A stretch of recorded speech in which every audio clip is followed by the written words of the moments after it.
And I now give the floor to the permanent observer State of Palestine. Mr. President, allow me at the outset to thank the UK, France, Denmark, Greece, and Slovenia, as well as Algeria and Guyana for calling for this meeting regarding the horrific humanitarian situation in Gaza, and to thank you, Mr. President, for convening it in a timely manner. Allow me also to thank Under-Secretary General Tom Fletcher for his distressing briefing and for his relentless appeals for humanity in the face of persistent horrors, and for his efforts together with the UN system as a whole at a time of grave crisis.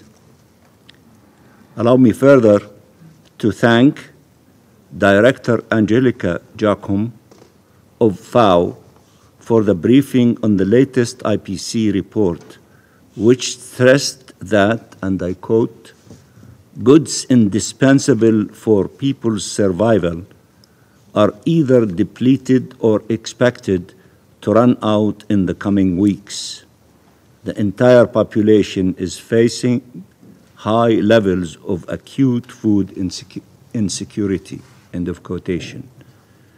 And starvation is the fate imminently faced by at least 500,000 people.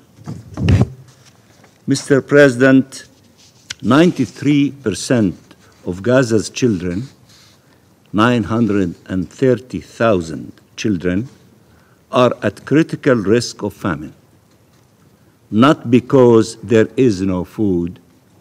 Food is there, a few meters away, rotting instead of reaching those who desperately need it.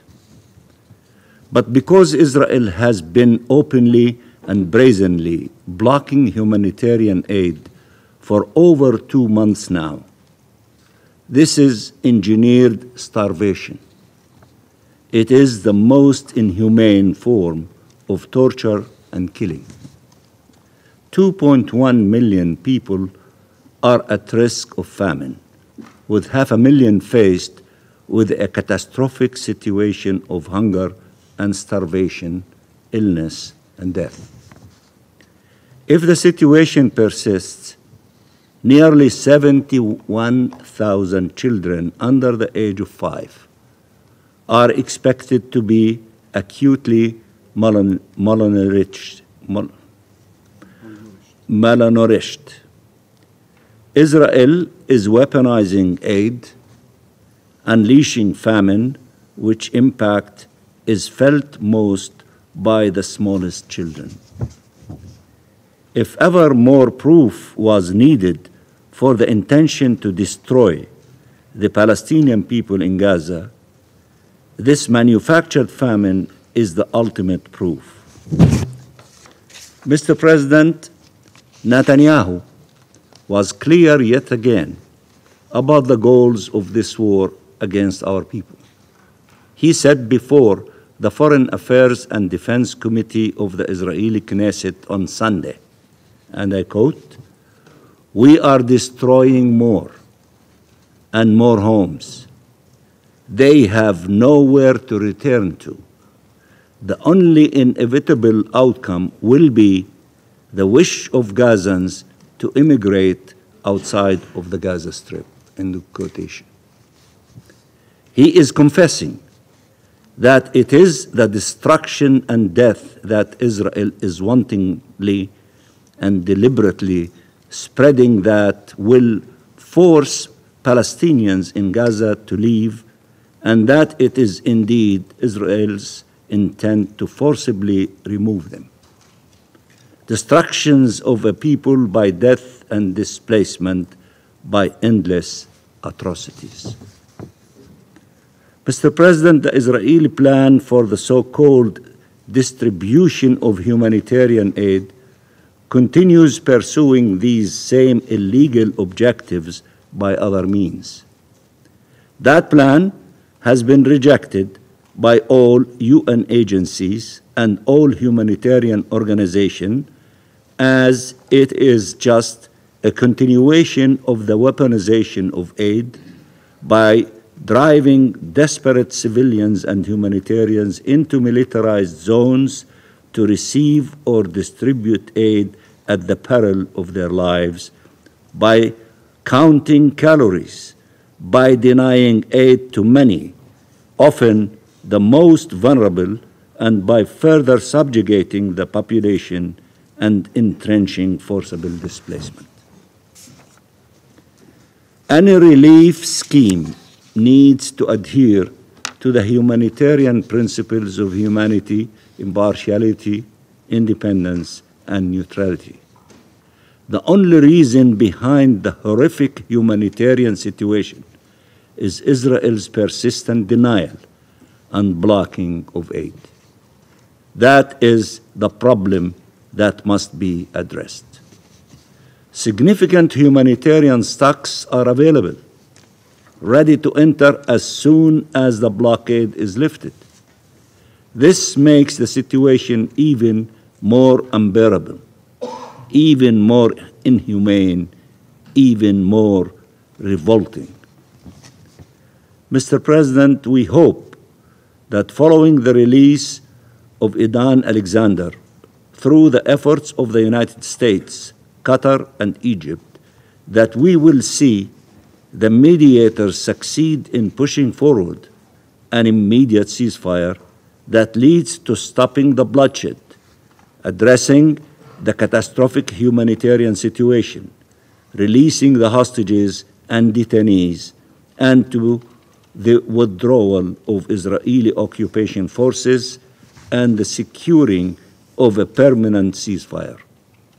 For now, Israel is continuing to bomb hospitals and shelters and is promising more death and destruction. This madness must be stopped. President Trump declared from Saudi Arabia today that the United States was continuing to work to end the war as quickly as possible. We hope that President Trump's visit to the region will allow to achieve such a ceasefire and to build a political horizon of freedom for the Palestinian people, security for all, and shared prosperity for our region. Let me also seize this opportunity to welcome President Trump's announcement on lifting the sanctions over Syria, and to reiterate our call for the full respect of the sovereignty and territorial integrity of Syria and Lebanon, which together with ending the illegal Israeli occupation of Palestine can transform our region. We look forward to the convening of the International Conference for the peaceful settlement of the question of Palestine and the implementation of the two-state solution, co-chaired by Saudi Arabia and France in June. We hope it will mark a turning point from occupation to freedom, from death to life, from conflicts to shared peace and security. Mr. President, we have witnessed as aid has been completely denied for 10 weeks in breach of every tenet of international humanitarian law, of this Council's resolutions, of every call by the General Assembly, of the ICJ provisional measures orders. We have seen all supplies blocked from entering Gaza, even those indispensable to the very survival of the civilian population. We saw bakeries having to shut their doors, community kitchens closing down, warehouses standing empty, children going hungry. Children died of malnutrition in Gaza. According to the WHO, and I quote, "Without enough nutritious food, clean water, and access to health care, an entire generation will be permanently affected," end of quotation. Time is our enemy, especially as hunger eats away at our children, at our babies, at their mothers, entire families left without food and clean water and shelter, with bombs for only horizon and only supply, facing their demise as the genocide continues, crushing their bodies one way or another or the other. When faced with such an unbearable, inhumane situation, the international community cannot wait, nor resign, nor surrender. It has to act by any and all means necessary. You have tools available to you to act if you wish, if you decide to use them, collectively as a council or in your national capacity as countries, if you are truly serious about putting an end to this crime against the Palestinian civilian population, especially in the Gaza Strip. Let me remind you of the concluding words of USG Tom Fletcher today, and I quote, "And for those who will not survive, what we fear is coming in plain sight. It will be no consolation to know that future generations will hold us in this chamber to account, but they will. And if we have not seriously done all we could, we should fear that judgment." End of quotation. And we salute him for all the things that he said in his statement today. It's a challenge to this chamber, to the Security Council, and to each and every one of you in your national capacity, and for the rest of the world who is watching us and all the countries outside this chamber of the Security Council.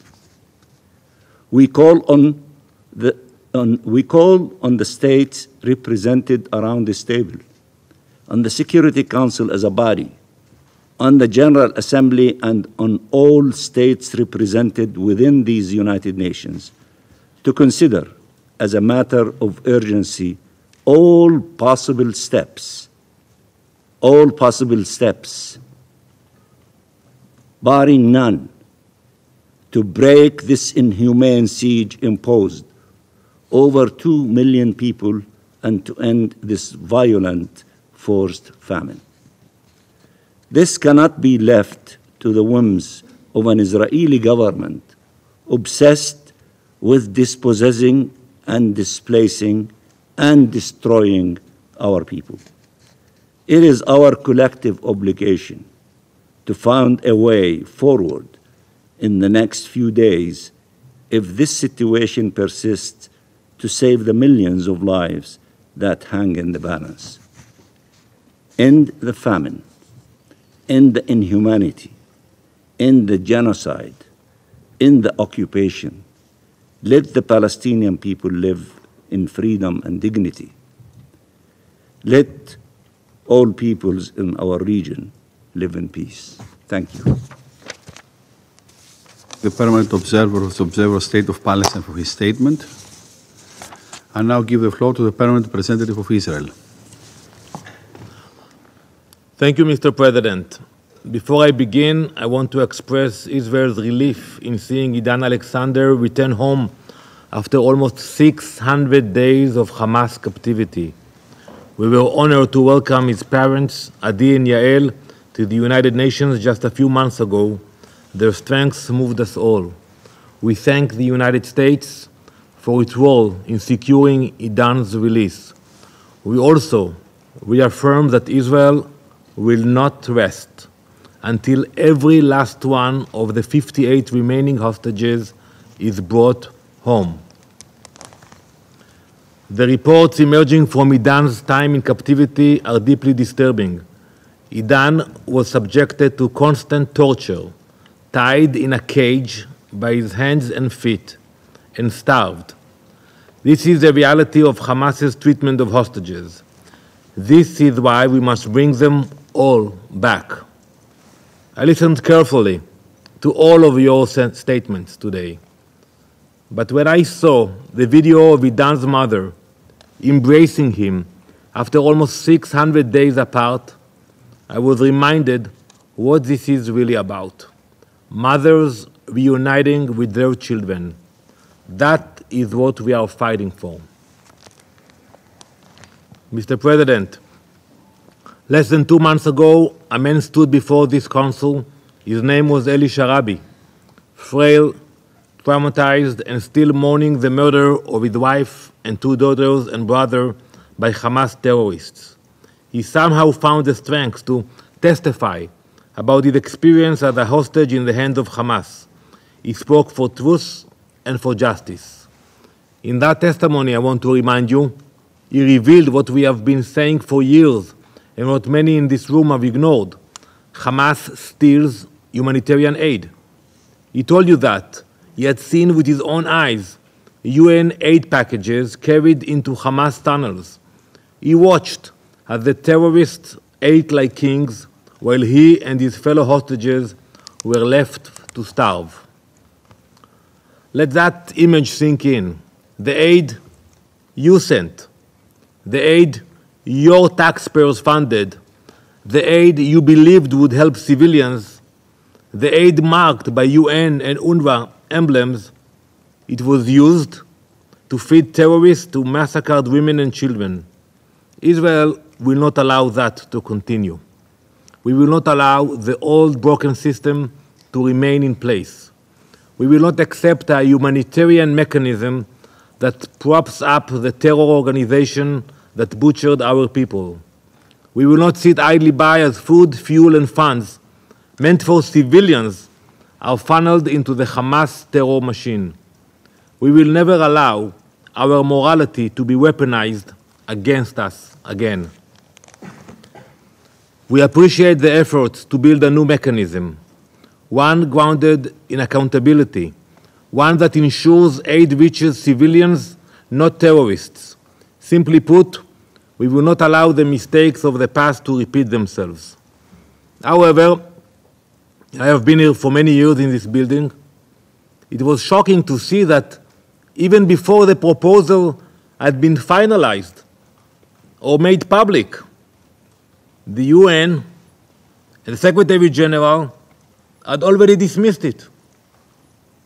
How many meetings we had about this proposal? The Secretary General said he refused to engage in, and I quote, any scheme, that's how he called it, that in his view does not meet the principles of, and I quote, impartiality, humanity, independence, and neutrality. The irony is unbelievable, as the previous mechanism made a mockery of every one of those principles. That is not diplomacy. That is not neutrality. That is sabotage disguised as principle. It is outrageous that the UN, an organization built upon global cooperation and dialogue, refuses to engage with states offering real solutions. Rather than fix our broken system, senior UN officials, including Secretary General Guterres, are refusing to admit the system has failed. We can only reach one conclusion. The UN wants to preserve a humanitarian framework that serves Hamas, a system that feeds terrorists while civilians and hostages starve, a system that failed the people of Gaza and failed the hostages, all because of optics and politics. To Secretary General Guterres, I say this: the aid that ended up in Hamas's hands did not bring hope. It did not bring progress. It brought death. That path leads nowhere. Mr. Guterres, you are invited to return to the table. But if you do come with open eyes and open ears, something can be achieved. Hamas was allowed to seize aid and take control over the population of Gaza. You saw the consequences of that mistake on October 7th. It cannot be unseen. The old system fed terrorists while civilians suffered and Israelis were burned alive. That cannot and that will not be repeated. Colleagues, every day we hear baseless and outrageous accusations directed at Israel, that we are committing war crimes, that we are starving civilians, that we are deliberately obstructing aid.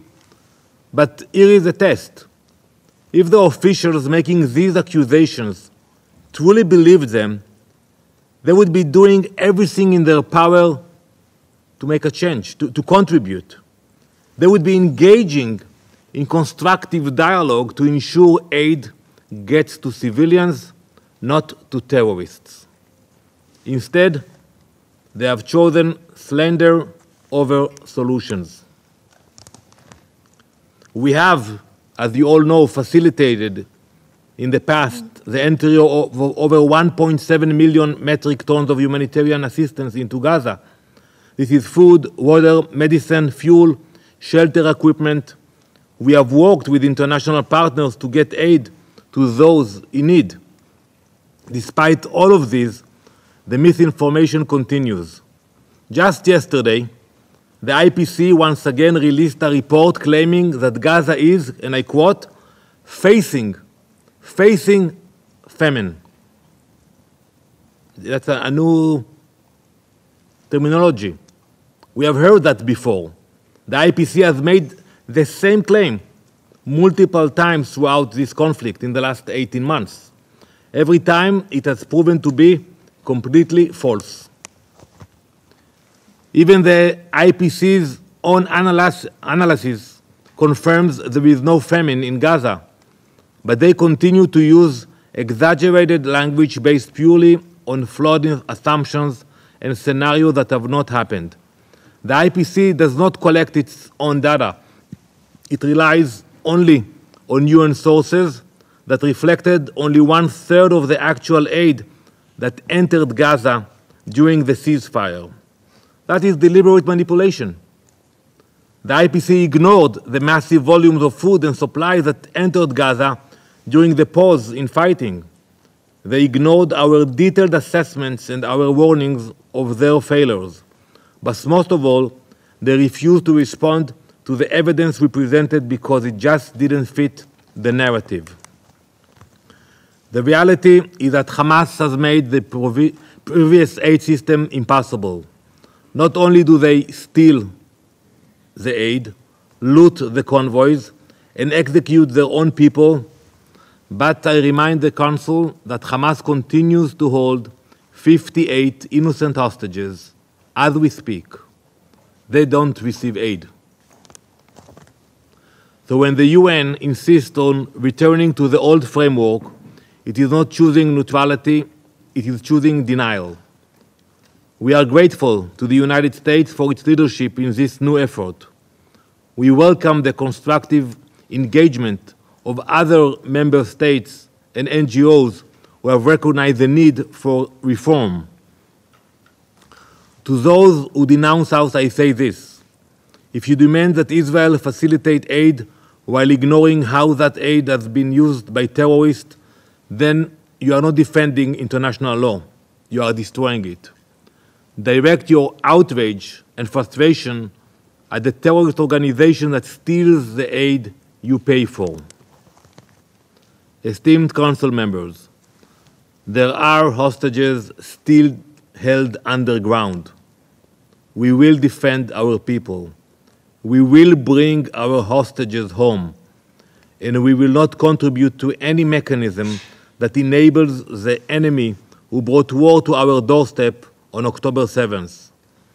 To the Secretary General, to the UN leadership, and to every member state at this table, you are invited to help build something better, to let go of the broken past and embrace a more accountable, more secure future for all. Thank you, Mr. President. I thank the Permanent Representative of Israel for his statement. The thing is the situation in the Middle East, including the Palestinian question.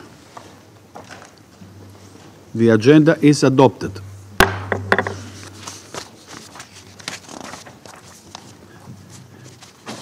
In accordance with Rule 37 of the Council's Provisional Rules of Procedure, I invite the representative of Israel and the United Arab Emirates to participate in this meeting. It is so decided.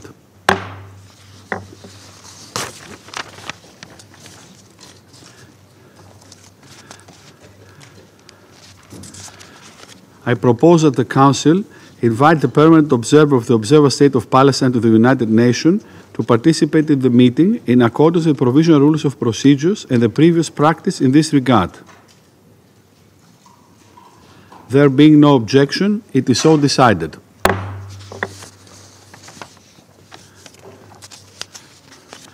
In accordance with Rule 39 of the Council's Provisional Rules of Procedure, I invite the following briefers to participate in this meeting: Mr. Tom Fletcher, Under-Secretary General for Humanitarian Affairs and Emergency Relief Coordinator, and Ms. Angelica Jacome, Director of the Food and Agriculture Organization Liaison Office with the United Nations. It is so decided.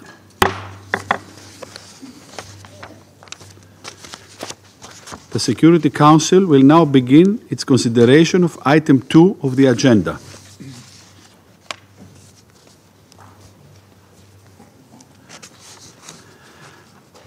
I now give the floor to Mr. Tom Fletcher.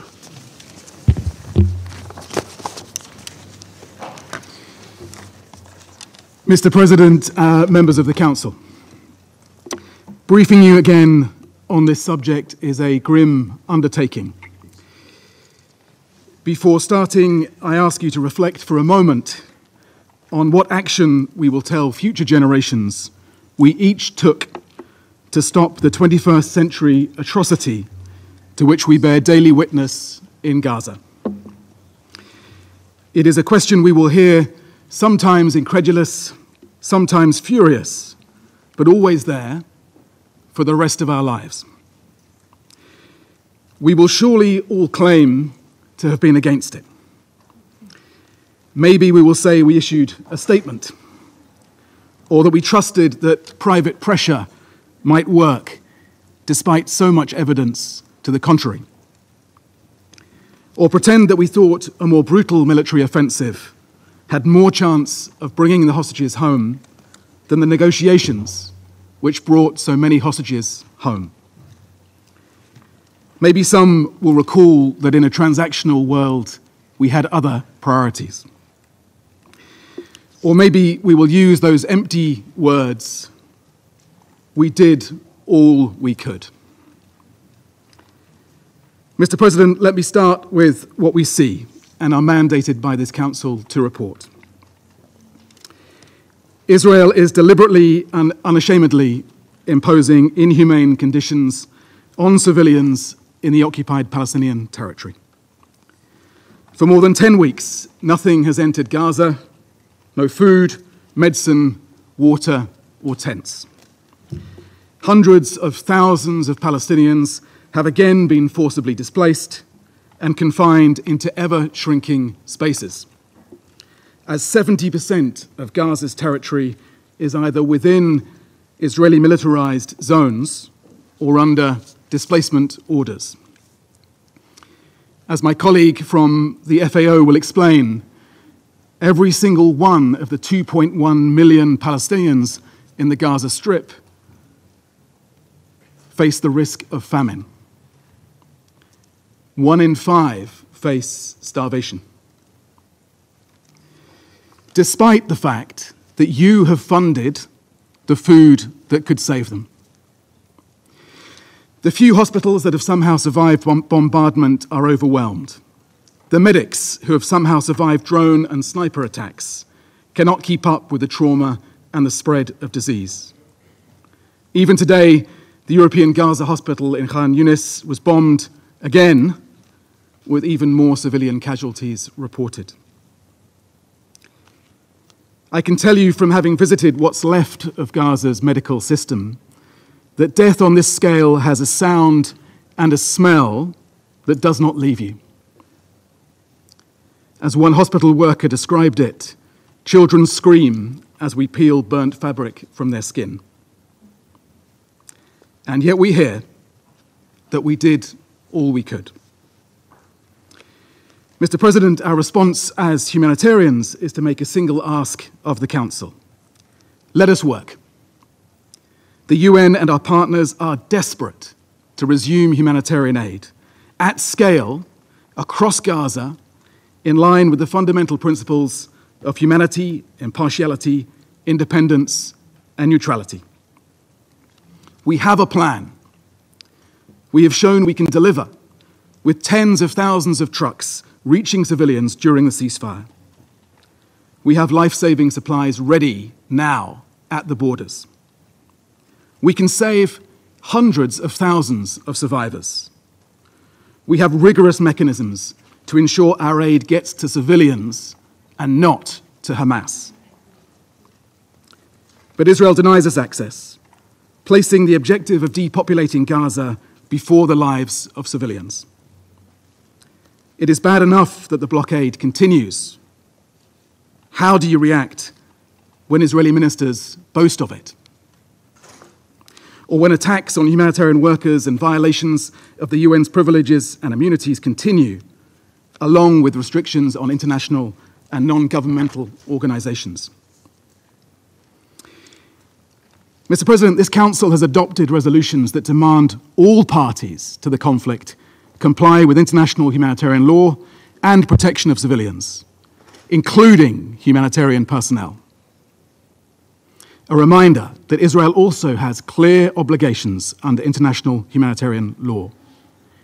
It must treat civilians humanely, with respect for their inherent human dignity. It must not forcibly transfer, deport, or displace the civilian population of an occupied territory. As the occupying power, it must agree to aid and facilitate it. So for anyone still pretending to be in any doubt, the Israeli-designed distribution modality is not the answer. It practically excludes many, including people with disabilities, women, children, the elderly, the wounded. It forces further displacement. It exposes thousands of people to harm. It sets an unacceptable precedent for aid delivery, not just in the OPT, but around the world. It restricts aid to only one part of Gaza, while leaving other dire needs unmet. It makes aid conditional on political and military aims. It makes starvation a bargaining chip. It is a cynical sideshow, a deliberate distraction, a fig leaf for further violence and displacement. If any of that still matters, have no part in it. Mr. President, for the record, we have tried. The UN has met 12 times, and again this morning, with the Israeli authorities to discuss this proposed modality. We wanted to find a way to make it possible. We repeatedly explained the minimum conditions for our involvement on the basis of long-settled fundamental principles. Aid based on independent assessments of who needs it, the globally tested and donor-demanded basic requirement, and the ability to deliver aid to all those in need, wherever they are. The Secretary General set out the relevant international law in his submissions to the International Court of Justice. And your resolutions have strongly condemned starvation of civilians as a method of warfare and the unlawful denial of humanitarian access. Resolution 2417 demands the Council's full attention to widespread conflict-induced food insecurity. Mr. President, it's not just Gaza. Appalling violence is also increasing in the West Bank, where the situation is the worst in decades. The use of heavy weaponry, military methods of war, excessive force, forcible displacement, demolitions and movement restrictions. Ongoing illegal settlement expansion. Entire communities destroyed, refugee camps depopulated. Settlements expanding and settler violence continuing at alarming levels. sometimes with the support of Israeli forces. Recently, settlers abducted a 13-year-old girl and her 3-year-old brother. They were found tied to a tree. Do we also say to them that we did all we could? Mr. President, there is, I fear, a broader context here.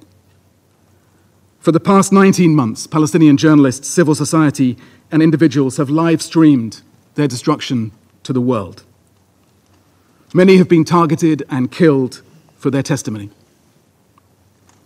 And during this time, international aid workers have been the only international civilian presence in Gaza, watching and reporting the unfolding horror. We are your eyes and your ears. And be in no doubt that we feel the weight of that responsibility to you, to the communities we serve, and to the world. And so we have briefed this Council in great detail on the extensive civilian harm that we witness daily: death, injury, destruction, hunger, disease, torture, other cruel, inhuman, or degrading treatment, repeated displacement on a large scale. We have described the deliberate obstruction of aid operations and the systematic dismantling of Palestinian life and that which sustains it in Gaza. So you have that information. And now the ICJ is considering whether a genocide is taking place in Gaza. It will weigh the testimony that we have shared, but it will be too late. Recognizing the urgency, the ICJ has indicated clear provisional measures that must be implemented now, yet they have not.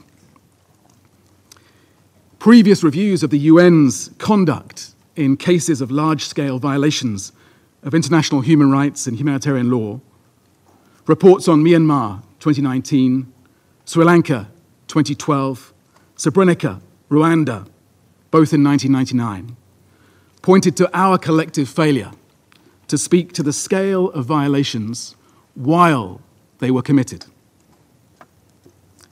So for those killed and those whose voices are silenced, what more evidence do you need now?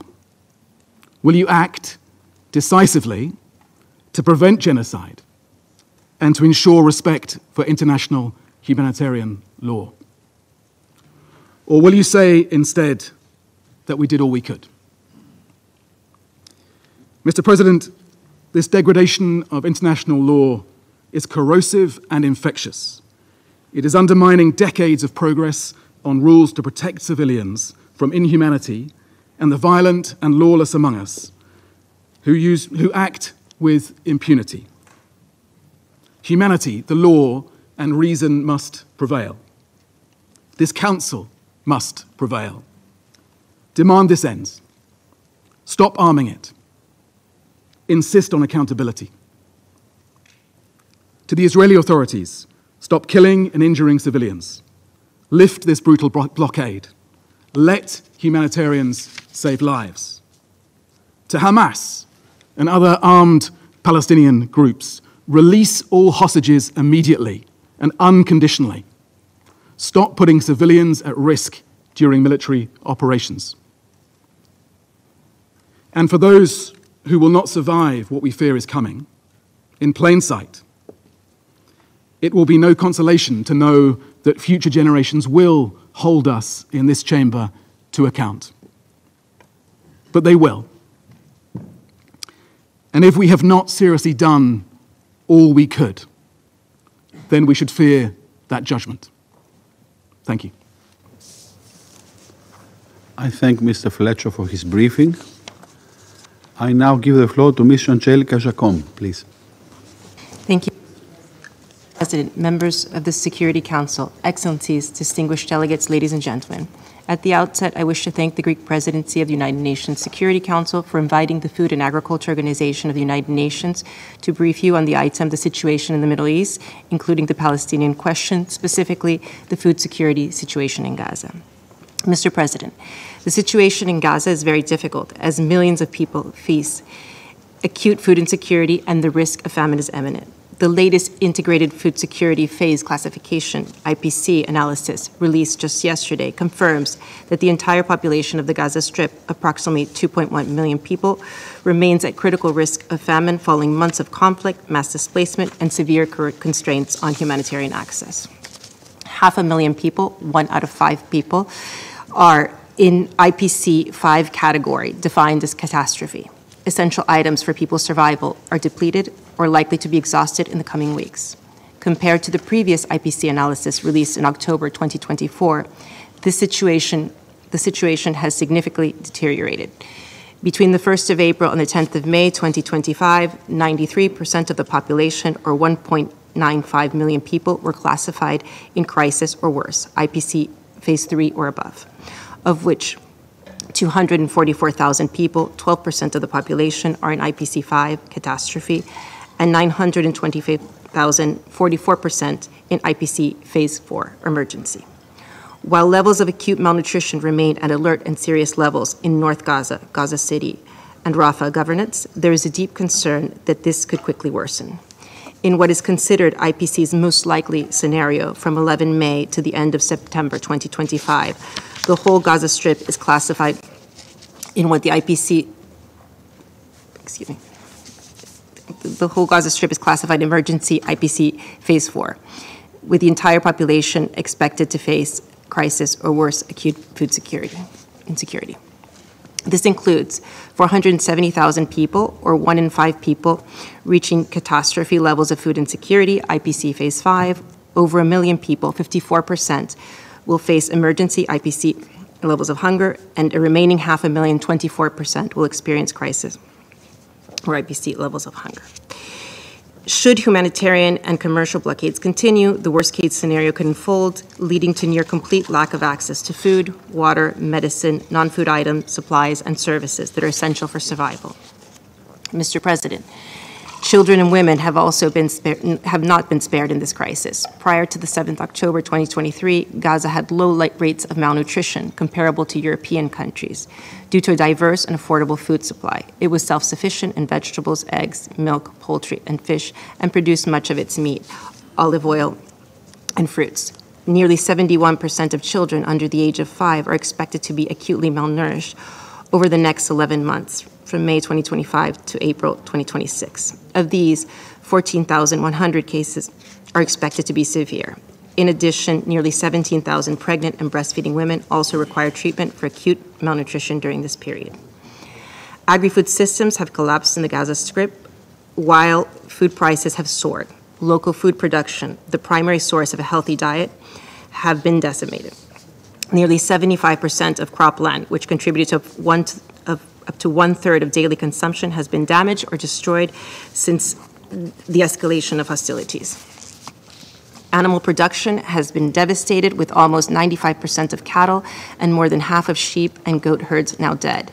And the prices of wheat flour has increased by 3,000% since February 2025.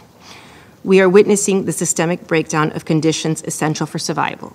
People in Gaza are not only experiencing lack of food, but they are going through a profound breakdown of health, livelihood, and social structures, leaving entire communities in a state of desperation, devastation, and death. The right to food is a basic human right, and this crisis is preventable. Food production kits, medicine, water, and hygiene kits are waiting to be delivered across the border. Mr. President, by the time famine has been declared, people are already dying of hunger with irreversible consequences that will last generations. The window of opportunity to deliver assistance is now. The United Nations Security Council Resolution 2417 reaffirms that protecting civilians and objects critical to preventing hunger is a shared responsibility. FAO stands ready to work with all partners. Thank you, Mr. President. I thank Ms. Jacon for her briefing. I now give the floor to those Council members who wish to make statements. I give the floor to the Permanent Representative of the United Kingdom. Thank you, President.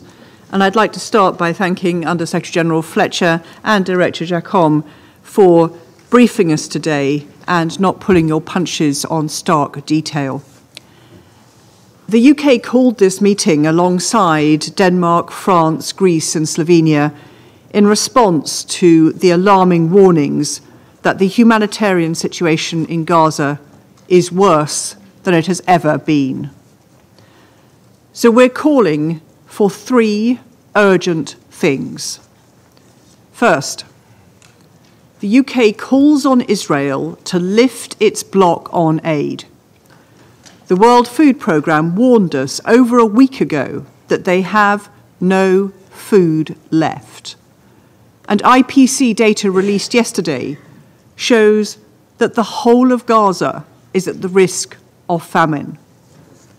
Meanwhile, tons of food are currently sitting rotting at the border, blocked from reaching people who are starving. This is cruel and it is inexcusable, and it risks further deaths that should be avoidable. Second, the UK will not support any aid mechanism that seeks to deliver political or military objectives or puts vulnerable civilians at risk. We call on Israel to urgently engage with the UN to assure a return to delivery of aid in line with humanitarian principles. International law requires Israel to allow the rapid and unimpeded provision of humanitarian aid to all civilians.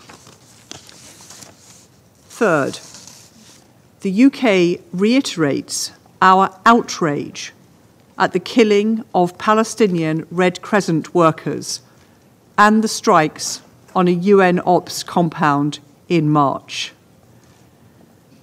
We are disappointed that Israel has not yet released the final findings of its investigation into the UN ops incident or taken concrete action to ensure these incidents can never happen again. President,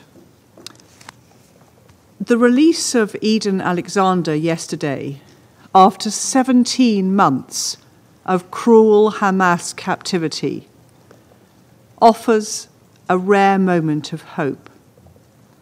We must never forget the suffering of those hostages that remain in Gaza and those families awaiting the return of their loved ones' remains. It is ceasefire deals that have delivered the release of over 180 hostages and allowed a massive scale-up of aid for desperate Palestinians. This shows what is possible with political will. This is why we strongly oppose an expansion of this conflict, as do many hostages' families. And it is a ceasefire deal that now offers the best hope of ending the agony of the hostages and their families, alleviating the suffering of civilians in Gaza, ending Hamas control of Gaza, and achieving a pathway to a two-state solution. I thank you. I thank the Permanent Representative of the United Kingdom for his statement. I now give the floor to the Permanent Representative of France. Merci, Monsieur. Thank you, Mr. President. Mr. President, I would like to thank, first of all, Mr. Tom Fletcher, the Emergency Relief Coordinator, and Ms. Angelique Jacome, Director of the FAO office in New York. I thank them for their briefings. We also commend the work done by OCHA and FAO and the work done by all humanitarians in Gaza who are trying to preserve a semblance of humanity and solidarity in a region which has been plunged into absolute horror. France, together with others, called for this meeting for 5 following reasons. First, continued bombardments by Israel against civilian infrastructure and civilians, which impacts humanitarians. Israel has to comply with international humanitarian law. This law requires that civilians be protected. This also goes for the operations in the West Bank for the purposes of illegal settlement. Second, the release of hostages. All of the hostages held by Hamas and other terrorist groups have to be released immediately and without conditions. Their impossible ordeal has to end. They should be able to rejoin their families. The deplorable stagings we have seen during previous releases should not be repeated. And the release of Edan Alexander hopefully is the beginning of the end of ordeal for all other hostages. Thirdly, blocking of humanitarian assistance for more than 2 weeks and its presumed use as a means of exerting pressure during the war is a violation of international humanitarian law. The civilians in Gaza are suffering from hunger and thirst. We call on Israel to lift impediments to humanitarian supplies and to the work of humanitarians to do so immediately and unconditionally. Fourthly, we oppose the distribution and management of humanitarian assistance mechanism proposed by Israel. The modalities planned within this mechanism run counter to international law and did not allow to meet the needs of the people. We reaffirm our support to humanitarians working in Gaza, in particular the United Nations agency and programs, UNRWA first and foremost, and the International Committee of the Red Cross. They have shown themselves to be effective and reliable. They've created field hospitals, delivered food, medicines, vaccination, protection, assistance, and education. It is their mandate, which was placed upon them by international conventions and the United Nations resolutions. It's also their job, which they are doing with humanity, independence, neutrality, and impartiality. And it's Israel's responsibility to allow them to work. Fifth reason, we condemn the planned extension of Israeli operations in Gaza and recalls its firm opposition to any plans to occupy territory in Gaza and to displace a population. This will lead to an absolute impasse. These serious violations of international law will not help Israeli security in any way, and they will endanger the stability of the region. France remains strongly opposed to any form of annexation, be it in the West Bank or Gaza. Mr. President, in this context, we have a double emergency. The ceasefire has to be restored and the blocking of the aid has to be lifted. The Arab reconstruction plan has to be supported, and it is our wish that the current trip by President Trump in the region allows for progress in this regard. And then there is emergency to look for a political solution. Only a comprehensive political solution to the conflict will allow Israelis and Palestinians to live side by side in peace and security. And it is with this goal in mind that Saudi Arabia and France will co-chair an international conference for the implementation of two-state solutions here in New York in the upcoming month. The goal is clear. We will try to bring the international community together on specific proposals to implement a two-state solution. This way will ensure the security of Israel and its regional integration whilst meeting the legitimate aspirations for the Palestinians to have a state of their own. This also means that Hamas has to be disarmed, that there has to be a credible government from which it will be excluded, and a reform of the Palestinian Authority. This is a long and hard road, and it will require strong political will. France will remain mobilized and calls on the Council to show itself it can shoulder these responsibilities here. I thank you. The Permanent Representative of France for his statement, and now I give the floor to the Permanent Representative of Denmark. Thank you, Mr. President. And let me also thank USG Fletcher and Director Jacome for their somber and extremely concerning briefings. Denmark has called for this urgent meeting together with France, Greece, Slovenia and the UK due to the urgent humanitarian situation in Gaza. More than 2 months have passed since the complete humanitarian blockade of Gaza by Israel. Trucks loaded with life-saving assistance, including food, water and medicine, are waiting at the border crossings. Food is rotting at the border, while the people of Gaza are starving. Medicine and hospital supplies are held up, while the sick and wounded suffer and die from preventable and treatable diseases.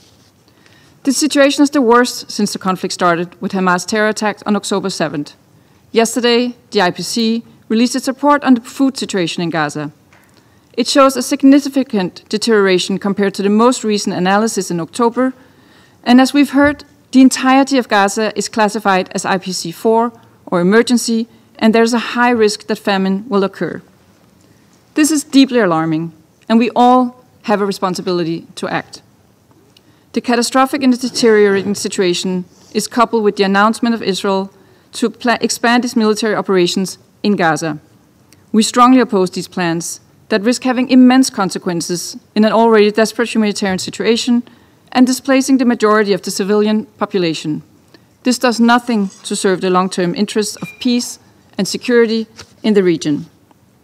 At the same time, the Israeli government has announced plans to establish a new mechanism for aid delivery to Gaza under Israeli control, including Israeli military forces, as well as private contractors. The UN has decided not to participate in this modality, citing that it contradicts Israel's obligations under international humanitarian law and disregards the International Court of Justice provisional orders requiring unhindered provision of humanitarian assistance at scale to all civilians in need. Denmark supports the UN's position. Denmark will only support an aid mechanism that adheres to the humanitarian principles and is in line with international law. Humanitarian aid must never be politicized and used as a political bargaining chip or as a part of a military strategy. Such militarization is not only contrary to humanitarian principles and international humanitarian law, it sets a dangerous precedent for the future of humanitarian work in war zones around the world. As we've heard from the USG, the UN and their humanitarian partners already have an established aid system in place, ready to deliver desperately needed humanitarian aid to the people of Gaza. WFP reports that they alone have enough food to feed 1 million people for up to 4 months. These supplies are already positioned in aid corridors, ready to be brought in. The people of Gaza do not need a new aid mechanism, they need humanitarian aid to flow freely.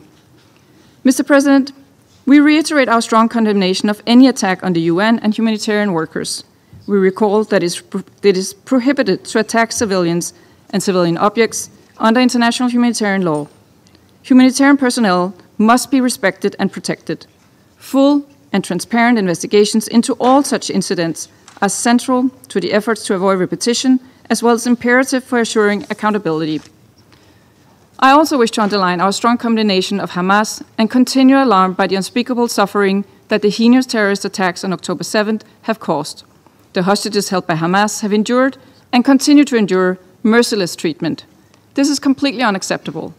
We welcome the release of the American-Israeli hostage, who has finally been reunited with his loved ones after having been brutally held captive by Hamas. We reiterate our call for the immediate and unconditional release of all hostages and for Hamas to allow humanitarian access to them. To conclude, Mr. President, in the face of continued suffering, we call on all the parties to reach an immediate and lasting ceasefire, to end the bloodshed, and to save innocent life. I thank you. I thank the Permanent Representative of Denmark for her statement. I now give the floor to the Permanent Representative of Slovenia. Thank you very much, Mr. President. I want to thank Director Jacom for her briefing, and I also want to thank USG Fletcher for his really powerful testimony. And I want to thank him for confronting us with our responsibility, or even more important, with our conscience. As Slovenia, we do keep asking ourselves, are we doing enough? And probably and obviously not. But we keep trying and we will continue to try. Mr. President, for 19 months, messages of the humanitarian community have echoed through the walls of this Council. Warnings, asks, pleas, and principles repeated time and again. Today, the consequences of ignoring these pleas are starkly visible. More than 15,000 children have died, each a tragic reminder of our collective failure. We fear that this war and absence of our decisive reaction to it could change the way wars are being fought in the future. So we clearly want to say wars have rules, and Gaza is no exception. Our calls today are simple. Number one, leave the blockade and stop the starvation. 2 months into the absolute denial of humanitarian aid to the territory, Stocks inside Gaza that keep the people alive are depleted. Stocks outside are waiting and going bad. Yesterday, the IPC partnership delivered an alarm with a sobering message. 2 million people are heading into famine. 500,000 are already starving right now as we speak. A rock bottom of humanity and dignity have been reached. Blocking aid kills. Starvation as a method of warfare is strictly prohibited under international humanitarian law and is codified as a war crime. Failing to agree on an immediate and sustained cessation of hostilities, an immediate resumption of humanitarian aid will be measured in lives lost, systems collapsed, and people pushed beyond the brink. Number 2, respect humanitarian principles. Humanitarian action, including aid delivery, must be based on the established principles of humanity, neutrality, impartiality, and independence. These principles ensure effective and ethical delivery of aid in any conflict zone. They prevent humanitarian aid from being used as an instrument of war. We reject any model which does not meet the minimum bar from principled humanitarian support, including the one recently outlined by Israel.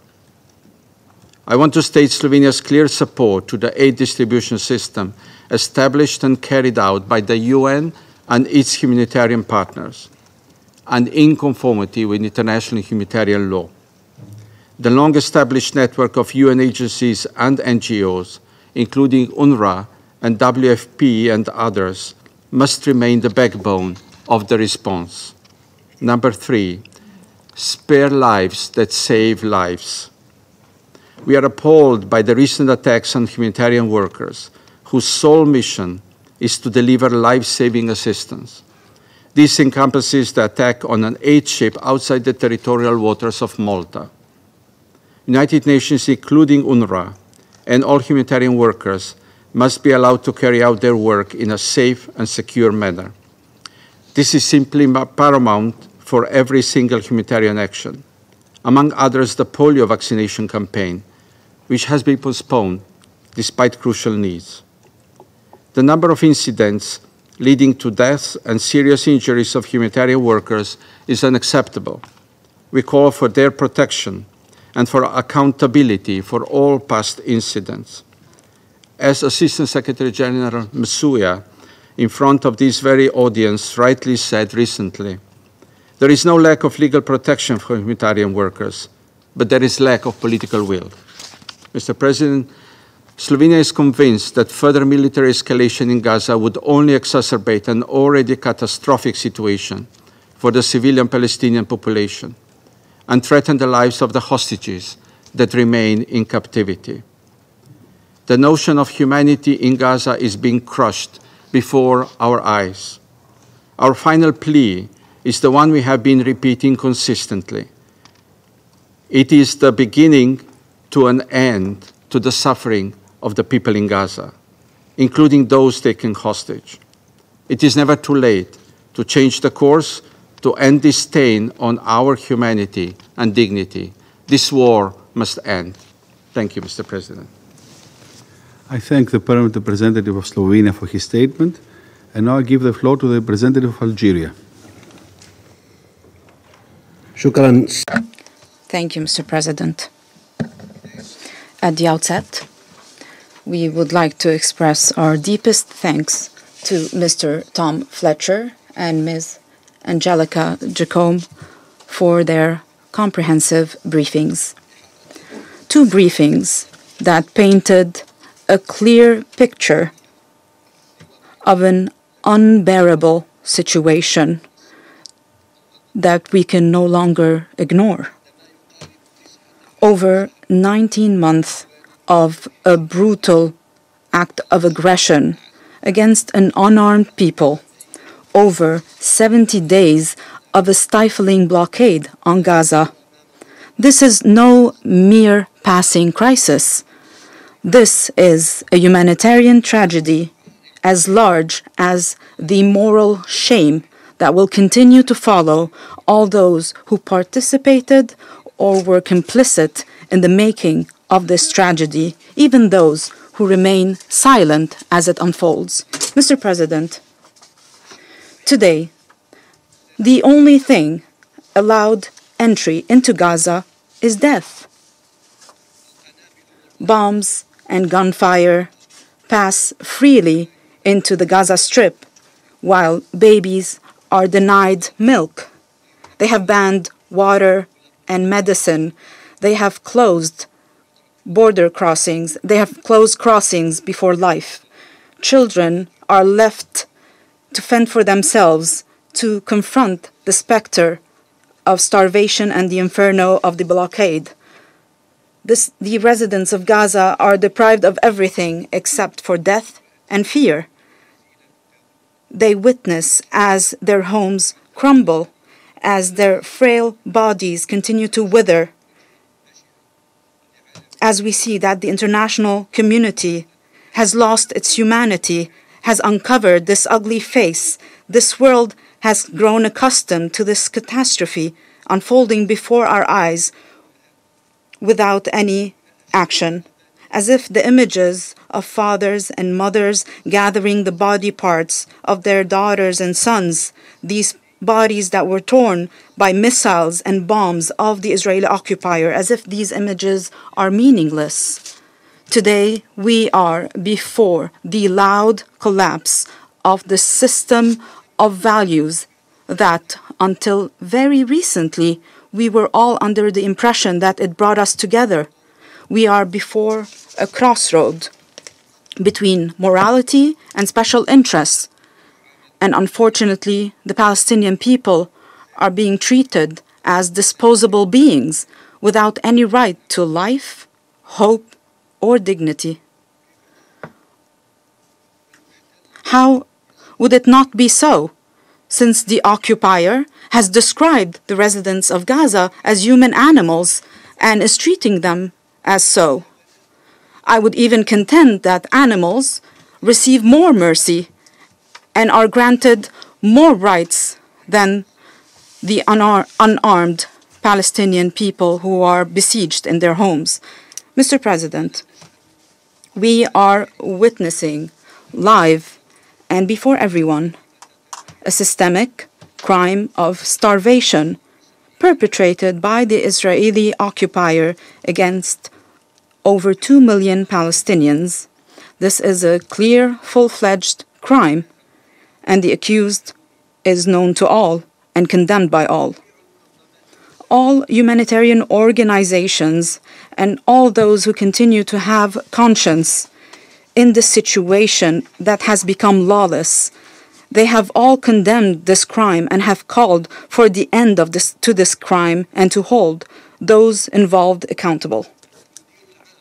The Director General of the WHO declared, and I quote, "We do not need to officially declare that there is starvation because we know that people are starving and that food and medicine is merely minutes away and they are prevented from entering the Gaza Strip. However, unfortunately, indifference, complicity even, this is what we've seen happen, as if we have grown accustomed to the suffering of the Palestinian people. Families are being bombed. Children are being burnt alive. People, not only are they starving, they're left so that they die slowly and painfully as the world witnesses this tragedy, then moves on. And the result, the wave of death, does not discriminate between young people and old people. They're all suffering from starvation, disease, and desperation. Over the course of 1 week, 14 older people in Gaza starved to death. 2025, 57 children died because of malnutrition. This is merely the beginning, although this is quite a high number, as there is a sharp shortage in food and medicine. Humanitarian organizations have warned that over 93% of the children of Gaza, in other words, 930,000 children are suffering from starvation. As the residents of Gaza are witnessing and suffering from this catastrophe, there are over 3,000 trucks and 116,000 metric tons of food items are ready to enter Gaza to be distributed to all those who are starving. They're only waiting for a permit to enter. The occupying power, Israel alone, is impeding this entrance in a blatant violation of international law and in a direct violation of the binding orders of the ICJ. Humanitarian organizations, especially UNRWA, the cornerstone of humanitarian work in Gaza, the occupying power has been promoting of a so-called humanitarian plan that would provide relief to the residents of Gaza as the machinery of blockade and killing of Israel is taking their lives away. This plan is rejected. It is rejected as announced by the UN and international organizations. It does not meet the urgent and basic needs of over 2 million people and is far, far away from the humanitarian principles, the principles of neutrality, independence, and dignity. Mr. President, this is a man-made catastrophe. It comes as a result of the inaction that has paralyzed multilateralism. There is food. There is the ability to treat. What we are lacking is will and the capacity to impose the law and to enforce the law. We are not lacking in supplies. We are lacking in humanity. Families in Gaza are forced to eat animal feed and to boil leaves or whatever leaves are left in order to survive. This is not a crisis of resources. This is a crisis of conscience. It is high time for this Council, which shoulders the responsibility of maintaining international peace and security. It is high time for us to listen to the cries of Gaza as it is suffocating under the rubble, to listen to the call of humanity. It is no longer possible for the world to stand idly by as this people is being killed silently, as the Palestinian people is besieged and is denied the basic rights to life. We call for lifting the blockade on our people in Gaza, on opening the crossings for the delivery of humanitarian aid, to put an end to forceful displacement. The Palestinian people wants a nation. They want a country, dignity. They want peace without any conditions, and not a partial peace. They want a fair and permanent peace. They want an independent state on a land, on a territory called Palestine, with Al-Quds al-Sharif as its capital. I thank you. I thank the representative of Algeria for his statement. And now I give the floor to the permanent representative of Panama. Muchas gracias. Thank you very much, Mr. President, for convening this important briefing. Panama would also like to thank Mr. Tom Fletcher, Undersecretary General for Humanitarian Affairs and Emergency Relief Coordinator, and Ms. Angelica Giacome, Director of the United Nations Food and Agriculture Office's Liaison Office in New York, for their briefings, and we convey our greetings to you. They all both of them shared their moving briefings with us. Panama admires the tireless work of United Nations system agencies amidst one of the most harrowing humanitarian crises of our time.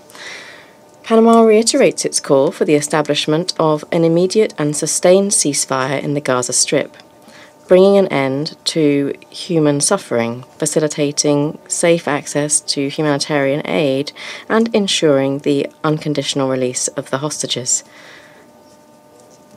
These measures are urgent, crucial, and feasible, as we saw during the days of temporary truce which enabled concrete progress to be made. We cannot overlook the fact that much of the suffering that is currently being experienced by the Palestinian population in Gaza stems from the extremist decisions and actions of Hamas who triggered and prolonged this tragic conflict, including the hostage-taking. These were acts that Panama condemned from the outset, and due to their human cruelty and premeditated nature in October, they have triggered devastating consequences. The recent release of Edan Alexander, following negotiations driven by the mediation of key actors and with the support of the International Committee of the Red Cross, represents a small but significant advance amidst a greater tragedy that continues. Nonetheless, 58 individuals are still being held in Gaza, with estimates suggesting that at least 20 are still alive. We reiterate our demand for all of those who are still being held in Gaza to be immediately, securely, and unconditionally released. I now give the floor to the representative of the United States. Thank you, Mr. President. Thank you, Undersecretary Fletcher and Director Jacome, for your briefings. Colleagues, the United States is committed to bringing hostages home. We welcome that New Jersey resident Edan Alexander is finally returning home as a result of President Trump's efforts and Israel's military pressure on Hamas. Hamas continues to prolong this horrific conflict by refusing to lay down its arms and releasing the remaining hostages. Hamas bears sole responsibility for the war it unleashed on October 7th, 2023, and for the recent resumption of hostilities. The terrorist group has rejected numerous proposals put forward by the United States, Qatar, and Egypt that would release the remaining 58 hostages who have now been cruelly held for 584 days and bring calm to Gaza. Had Hamas agreed to proposals put forward and accepted by Israel, there could have been a new ceasefire weeks ago. This conflict could end tomorrow if Hamas released the hostages, laid down its arms, and left Gaza forever. Its reckless decisions have caused enough bloodshed. Hamas must now return all living and deceased hostages without further delay, including the bodies of Americans, Itay Chen, Gadi Hagi, Judy Weinstein Hagi, and Omer Nutra. They will not be left behind. They will not be forgotten. Every day, Hamas demonstrates its lack of regard for Palestinians it purports to represent in Gaza. Its use of civilians as human shields is deplorable as a violation of international humanitarian law. The Security Council needs to apply pressure on Hamas to free Palestinians from Hamas's tyranny. Shielding Hamas from accountability undermines Israel's security and does nothing to improve the lives of Palestinians. The United States supports Israel in its right to defend itself from groups that have attacked it. We recognize the steps Israel has taken to avoid inadvertent civilian casualties when targeting terrorists, and we stand unequivocally for the protection of civilian lives during armed conflict. No one wants to see Palestinian civilians in Gaza go hungry and thirsty. Mr. President, the United States supports getting assistance to non-combatants in Gaza in a way that does not allow Hamas to benefit. For weeks, members of this council have been calling for a resumption in the flow of humanitarian aid to Gaza. Colleagues, there is now a means through which this can be done. The Gaza Humanitarian Foundation is an independent entity that has been established to provide a secure mechanism capable of delivering aid directly to those in need without Hamas stealing, looting, or leveraging this assistance for its own ends. Safeguards are in place to ensure Palestinian civilians in Gaza will have access to aid, preventing diversion by Hamas, Palestinian Islamic Jihad, and criminal organizations, and ensuring that Israel can remain secure.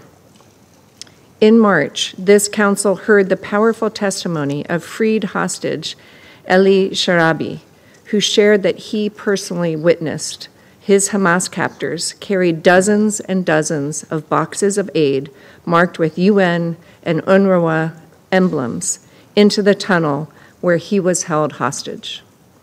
This is unacceptable behavior, and it began before October 7th, 2023. It's time we tried a real solution that will ensure assistance goes to the civilians it was meant for, not Hamas. The Gaza Humanitarian Foundation's plan provides a means for doing so. The United States has sent senior members of the administration to Israel to work on modalities. While some humanitarian organizations may ultimately choose not to engage in these conversations, others have chosen a more constructive path, and they will be able to deliver aid in an appropriate way, hopefully very soon. We appreciate their willingness to discuss their questions and concerns and work through any challenges. We call upon the United Nations, humanitarian organizations, and the international community to work with the Gaza Humanitarian Foundation in providing assistance to civilians. The Gaza Humanitarian Foundation has expressed a commitment to deliver aid consistent with the humanitarian principles of impartiality, neutrality, independence, and humanity. Indeed, the Foundation has stated these values are not abstract. They shape every decision we make and every action we take. Like all aid organizations, the Foundation is allowed to ensure its own security so that commodities reach civilians in need. Over the course of this war, we have seen deeply disappointing and disturbing instances of humanitarian and international organizations compromised by Hamas terrorists. There is no high road in opposing this plan, which will allow the safe and secure delivery of large amounts of aid directly to those who need it, while preventing diversion by terrorists and criminals. We therefore urge the United Nations to continue discussions to which USG Fletcher referred, to explore a way forward to help those in desperate need of humanitarian assistance. Anyone serious about restoring the flow of aid should support this important effort. Mr. President, the region ultimately has a choice. It can continue to allow Iran and its proxies, such as Hamas, to dictate the region's future, or it can instead choose a path forward toward a more prosperous future for all its people. We can start by meeting the immediate humanitarian needs of those who have suffered during this conflict by supporting a new way of delivering aid. I thank you. I thank the representative of the United States for her statement. I now give the floor to the permanent representative of Somalia. Thank you, Mr. President. Somalia welcomes the convening of this urgent meeting on the humanitarian situation and the protection of aid workers in Gaza. We thank USG Mr. Tom Fletcher and Ms. Angelica Jacome, Director of FAO Office in New York, for the sobering briefings. My delegation is gravely alarmed by the worsening humanitarian catastrophe in Gaza. The continued Israeli military campaign, in a blatant disregard of international law and the Council's repeated calls, has inflicted unimaginable suffering on civilians. The siege of Gaza, particularly in its northern areas, have brought the population to the brink of famine and starvation. Starvation is now being used as a method of warfare, children, women, and elderly are being deprived of life-saving food, water, and medicine. Somalia strongly rejects the proposal reportedly put forward by Israel to impose a unilateral mechanism for the distribution of aid to Gaza. Such an approach contravenes the principles of humanitarian neutrality and impartiality and undermines the role of United Nations and its agencies and violates the binding provisional measures issued by the International Court of Justice. Humanitarian assistance must never be politicized. Mr. President, we are deeply disturbed by the scale of attack on humanitarian personnel.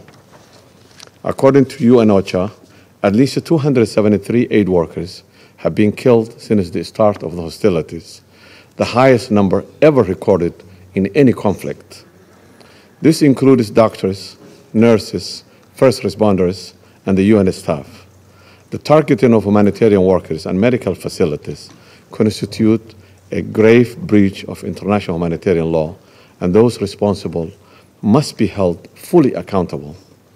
Somalia calls for an immediate, safe, and unhindered entry of humanitarian aid through all crossings, including Rafah and Kerem Shalom.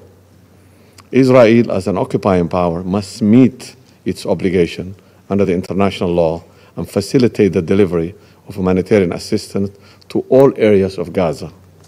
We are also deeply concerned by the escalation of the punitive measures targeting UNRWA, and we condemn the suspension of the funding and obstruction of its operations. These actions represent an assault on the rights of the Palestinian refugee and violate the mandate given UNRWA by the General Assembly. My delegation reaffirms its unwavering support for the agency's indispensable work. Any attempt to forcibly displace Palestinians from Gaza or elsewhere in occupied Palestinian territory must be categorically rejected. The right of return and compensation of the Palestinian refugee remains non-negotiable and must be upheld in accordance with the relevant United Nations resolutions. My delegation condemns ongoing Israeli efforts to expand illegal settlements, expropriate land, and alter the demographic compositions of occupied Palestinian territory. The escalation of military incursions and settler violence with the help of IDF represents a blatant violation of international law and further destabilizes. I now give the floor to the permanent representative of the Russian Federation. Mr. President, we would like to thank the Undersecretary General for Humanitarian Affairs, Mr. Tom Fletcher. We also thank the Director of the FAO Liaison Office in New York. We thank them for their open and tragic briefings on the daily deterioration of the situation in Gaza. We today are yet once again discussing a situation which can only be qualified as a humanitarian catastrophe. For 10 weeks running, Gaza has been under a strict blockade, which was resumed by the Israeli authorities. Millions of people in the strip are going without basic foodstuffs, water, and medical assistance. Famine is spreading at high speed.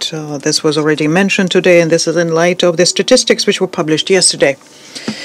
We receive on a daily basis worrying information about the fact that the basic goods in the sector, in the strip, are essentially depleted, that the medical facilities, humanitarian centers are no longer operational, and the bakeries are closing their doors. At the same time, tens of humanitarian trucks with tons of food, medicines, and fuel are idling at the border. They cannot access to the strip because of the Israeli authorities. Colleagues, we have to understand very clearly that every minute of delay, every day of the blockade, means lives lost. Children who are suffering from and dying from malnutrition, families who have to survive amidst the rubble out in the open, it's doctors and humanitarians who are desperately trying to save lives without having the resources to do so. Instead of showing political will and opening border crossings, West East Jerusalem announced a new aid distribution mechanism, which, as we learned, was not supported either by the UN Secretariat or by its humanitarian partners who are working on the ground. Through this initiative, the Israeli leadership essentially is calling on the UN to become an accomplice of their own military operation and thus endanger the neutrality and impartiality of humanitarian activity. Under such conditions, one can hardly expect that even if the Israeli plans are implemented, it will be possible to effectively help 2 million Palestinians who became hostages to such political and military decisions. Mr. President, the humanitarians in Gaza and in the West Bank are risking their lives daily just doing their job. These courageous people continue encountering threats, attacks, and systematic impediments to their work. The number of victims amongst them continues growing. Since October 2023, 418 staff were killed, out of them 295 UN staff and 290 worked for UNRWA. These figures show yet once again how ineffective the deconflicting mechanism put forward by the UN Secretariat is. This mechanism, unfortunately, doesn't spare humanitarians' lives. We must recall here the incident involving the humanitarian convoy of the Palestinian Red Crescent. On the 23rd of March, its members were executed in cold blood by the IDF in the suburbs of Rafah. As a result, 8 medics died, 5 civil defense people, and a UNRWA staff died as well. Israel acknowledged their involvement and started an investigation, but we have not to date received any proof of the fact that, as the Israeli representative claimed, that the ambulances contained Hamas members. This is an egregious situation that has to be very thoroughly investigated. The situation in which UNRWA and its staff finds itself does not withstand any kind of criticism whatsoever. This agency, for more than 75 years, has been providing vital assistance to the Palestinians and is now being systematically squeezed out of the OPT, including East Jerusalem. UNRWA educational and medical facilities are being shelled and destroyed, and its staff are being attacked, interrogated, and persecuted. We are receiving worrying information about fresh acts of violence, attacks at UNRWA schools, takeover of schools, and temporary shelters for the displaced. In this context, we would like to recall that these incidents are gross violations of the international humanitarian law and the principle under which the UN property is inviolable. This situation requires immediate and decisive measures. Guaranteeing unimpeded and sustainable access for the humanitarian assistance is not a panacea, but is an absolutely necessary precondition so as to ease the suffering of Gaza civilians.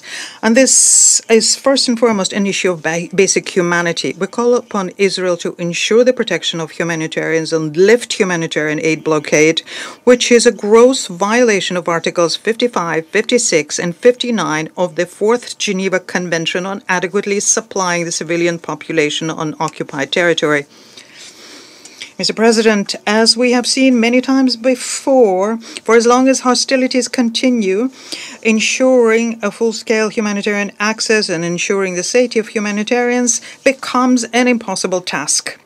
In this context, we would like to yet once again call upon parties to establish an immediate and unconditional ceasefire and resume the second phase of the negotiation, which provides for the release of those forcibly detained and the withdrawal of Israeli units from Gaza.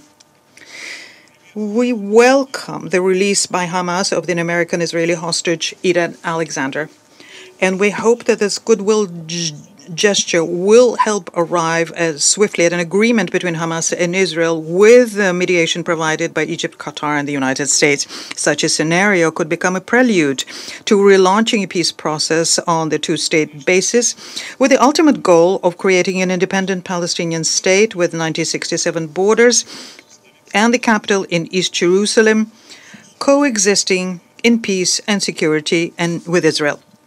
An important milestone on this road to this could become the International High-Level Conference on the Two-State Solution to the Israeli-Palestinian conflict in June in New York, which will be co-chaired by Saudi Arabia and France. And we intend to actively participate in it. I thank you. I thank the Permanent Representative of the Russian Federation for his statement. I now give the floor to the Permanent Representative of Sierra Leone. Thank you, Mr. President.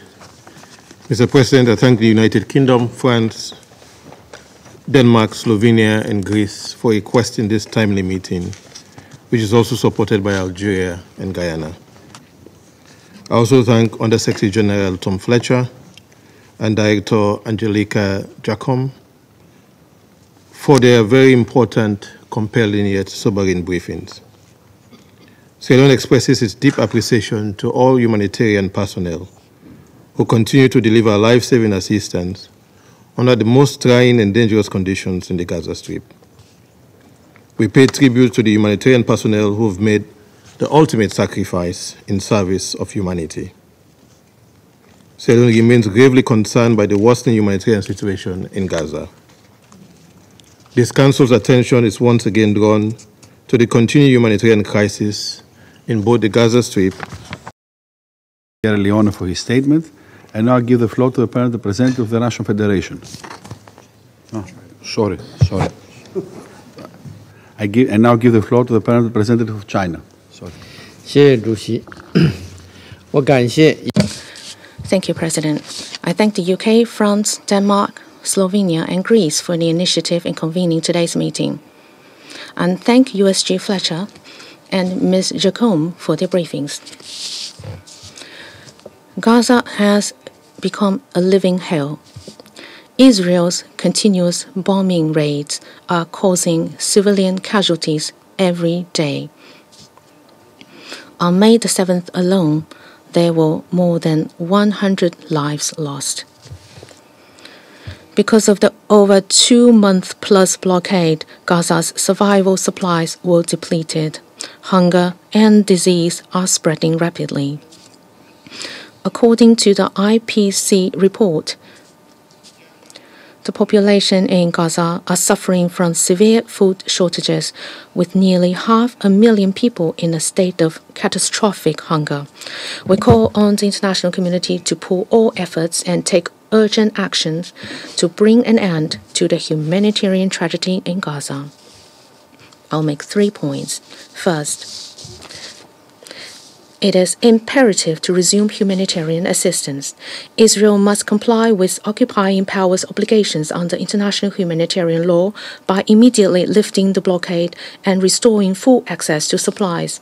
Gaza has become the most dangerous place for humanitarian workers, with more than 400 humanitarian workers killed in the current conflict. We express our condolences to all the humanitarian workers who have lost their lives and call for a thorough investigation and full accountability. The dignity, safety, and operational efficiency of UNRWA should be respected and guaranteed. Recently, relevant countries have proposed the so-called Humanitarian Distribution Plan. We have noted that the United Nations have categorically rejected the so-called plan. Humanitarian assistance must not be weaponized, and the principles of impartiality, independence, and neutrality must be upheld at all times. Second, the realization of a durable ceasefire is a top priority. Military means will not solve the problem. Prolonging the fighting will only lead to more killings and deaths, rather than creating favorable conditions for the rescue of hostages. China urges Israel to immediately cease its military attack on Gaza. Yesterday, an American hostage was released and returned home, which we welcome. And we hope that the United States, as a country with significant influence on parties concerned, will uphold a fair and responsible attitude and contribute to efforts that will bring about a ceasefire in Gaza. Third, the implementation of the two-state solution is the only way forward. The international community should collectively reject any unilateral actions that erode the basis of the two-state solution and step up its efforts to provide support and guarantees for the political process of promoting this two-state solution. As mandated by the GA in its resolution, a high-level conference on the two-state solution will be held in June. It is hoped that the meeting will give further impetus to building a broad consensus in the international community and adopting practical actions for the implementation of the two-state solution. China will continue to work with the international community and make unremitting efforts to end the war in Gaza, alleviate the humanitarian disaster, and realize the two-state solution, ultimately achieve a comprehensive, just, and lasting settlement of the question of Palestine. Thank you, President. I thank the Permanent Representative of China for his statement. I shall now make a statement in my capacity as representative of Greece. I also wish to thank USG for Humanitarian Affairs, Mr. Tom Fletcher, and the Director of the FAO office in New York, Mrs. Chacon, for the briefings today. Colleagues, no humanitarian aid has reached the people of Gaza in more than 2 months. Their needs cannot wait, especially the needs of the most vulnerable groups, including children, at a time where the World Food Programme food stocks are depleted and community kitchens continue to shut down. Children are also in need of routine vaccinations at a time when the danger of waterborne diseases and infections still lurks. Water sanitation and hygiene insecurity, the dysfunctionality or complete shutdown of healthcare clinics, the extremely limited access to fuel, as well as increased number of robbery and looting incidents, paint a bleak picture. While the hostilities have regrettably resumed and the negotiations are continuing, the issue of the distribution of aid needs to be properly addressed. We call for the safe, unconditional, massive and unhindered delivery of humanitarian aid at scale and to restore access to electricity and water. Next steps should be determined based on dialogue and cooperation. The UN has repeatedly asserted its readiness to scale up the delivery of critical supplies and services once the blockade is lifted.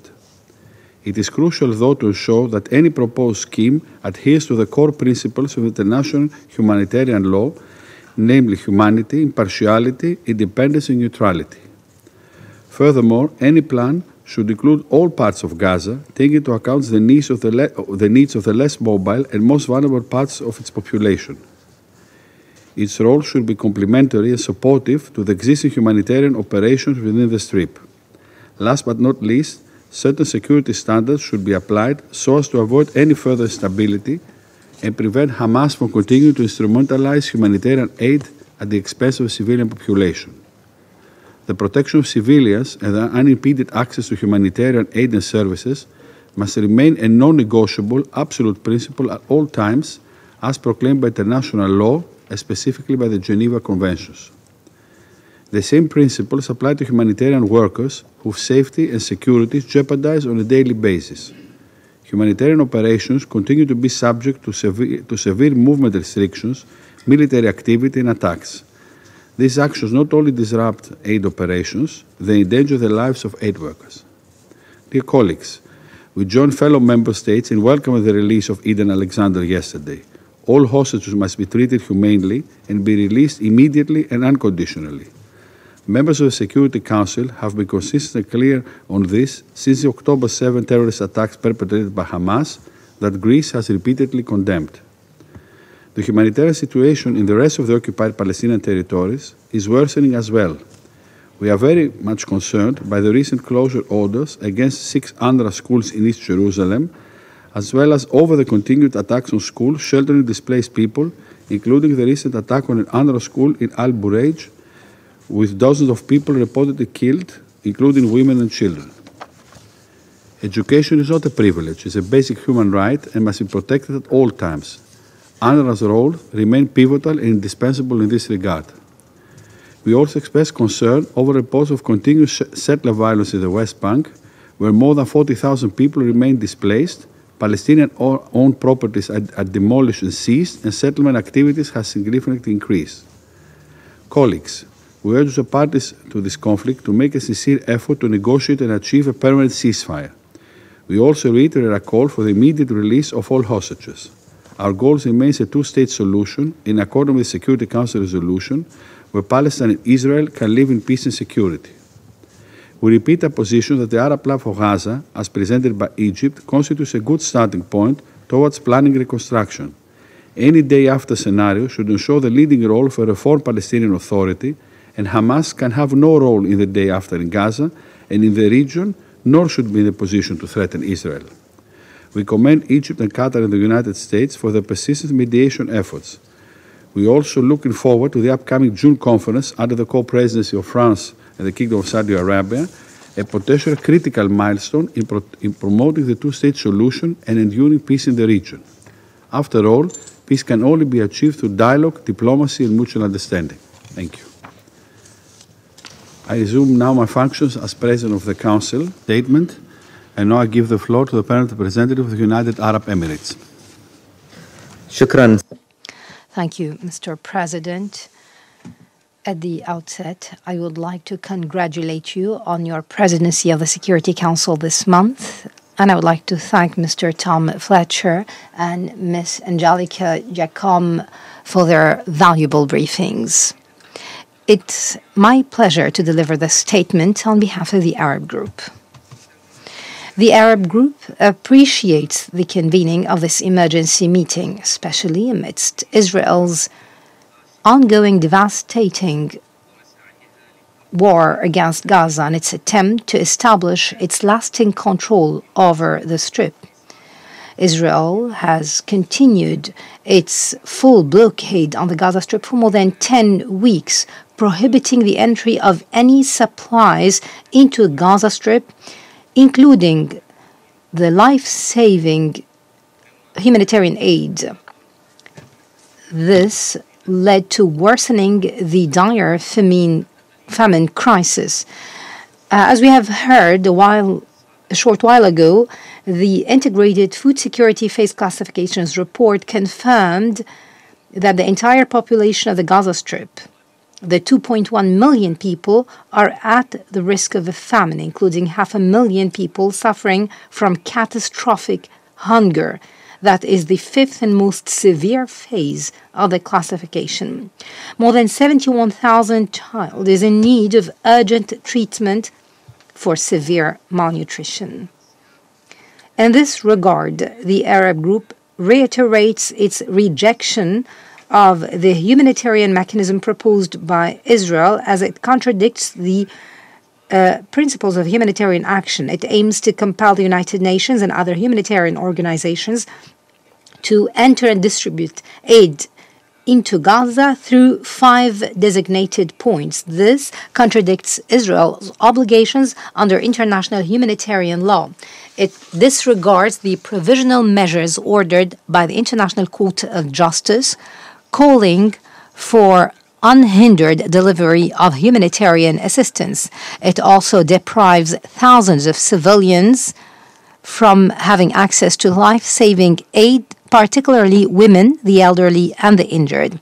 It also increases the security risks facing humanitarian workers. It clearly demonstrates Israel's intent to manipulate humanitarian assistance as an instrument of political and military control. On the other hand, the Arab Group appreciates the mediation efforts of the Arab Republic of Egypt, the State of Qatar, and the United States, which led to the ceasefire agreement reached last January. This helped alleviate humanitarian suffering. Such mediation efforts remain ongoing to secure a permanent ceasefire, facilitate the delivery of humanitarian aid, and negotiate the exchange of prisoners and detainees. In this context, the group welcomes the release of the American hostage Edan Alexander, since it is a positive step towards reaching a permanent ceasefire. The Arab Group renews its demand for ending Israel's aggression against Gaza, resuming the ceasefire in accordance with Security Council Resolution 2735, and seizing all violations against civilians, civilian infrastructure, and humanitarian workers, including medical staff. We also demand the release of all prisoners and detainees and emphasize the need to hold accountable those responsible for all serious violations while ensuring respect for international law, including international humanitarian law. The Arab group also demands Israel to allow immediate, unhindered, and full entry of humanitarian aid while opening all crossings. Israel must fulfill its responsibilities as an occupying power, including its obligations related to the presence and activities of the United Nations and other international organizations and other third-party states in the occupied Palestinian territories. This was emphasized by the speakers in the recent hearing of the International Court of Justice concerning the court's advisory opinion on this matter. In this vein, we condemn the arbitrary restrictions imposed by Israel on UNRWA and the illegitimate decisions aimed to prohibit the agency's operations. These only aim at undermining the two-state solution and suppress the Palestinian refugee issue. These also highly contravene the mandate entrusted to UNRWA by the United Nations General Assembly to deliver humanitarian and development assistance to Palestinian refugees across all its areas of operation. We call on the international community to enhance both political and financial support for the agency to enable it to continue its vital role, that indispensable role. We further emphasize the right of the Palestinian refugees to return and receive compensation in line with relevant UN resolutions. The Arab group affirms its unequivocal rejection of all attempts aimed at forcibly displacing the Palestinian people, seizing their land or history. We condemn Israel's statements on expanding their military campaign in Gaza, which can lead to the mass displacement of the majority of the Palestinian populations. This constitutes a clear violation of international law. On the other hand, the Arab group underscores the importance of the Arab Islamic Plan for early recovery, reconstruction, and development of Gaza, put forward by Egypt in coordination with the State of Palestine. This plan garnered broad international support. In this context, we urge the international community, as well as regional and international partners, to provide the necessary political and financial support to implement this plan. We call upon them to actively participate in the upcoming conference to be hosted in Cairo to discuss ways to rebuild the Strip. The Arab group expresses its strong condemnation of Israel's escalation in the West Bank and occupied East Jerusalem, as demonstrated by its military incursions, settlement expansion, home demolitions, land annexation, and its perpetuation of the occupation. This includes repeated incursions by settlers and extremist ministers in the Israeli cabinet under the protection of the occupying forces into the Holy Al-Aqsa Mosque, Al-Haram al-Sharif. In this regard, the group stresses the need to respect the legal and historical status quo of the Islamic and Christian holy sites in the city of Jerusalem. Mr. President, this council is entrusted by the UN membership with the primary responsibility for maintaining international peace and security. It must take a decisive stance against these inhumane developments. It must bring a total end to this war once and for all, secure the release of prisoners and detainees, lift the blockade, facilitate the delivery of humanitarian aid, and stop the forced displacement of civilians.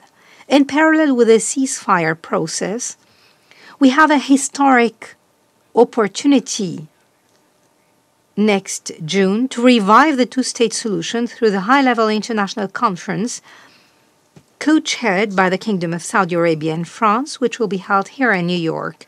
We call on the international community and relevant stakeholders to intensify their efforts to ensure that this conference would yield tangible results that we can build upon to launch a meaningful and effective political process, a process that would lead to a just and lasting settlement of this conflict based on the two-state solution and the internationally recognized resolutions. A solution that would ensure the establishment of an independent Palestinian state with Al-Quds al-Sharif as its capital to achieve the long-term stability and peace in the region. Thank you, Mr. President. I thank the permanent representative of the United Arab Emirates for his statement. There are no more names inscribed on the list of speakers. The meeting is adjourned.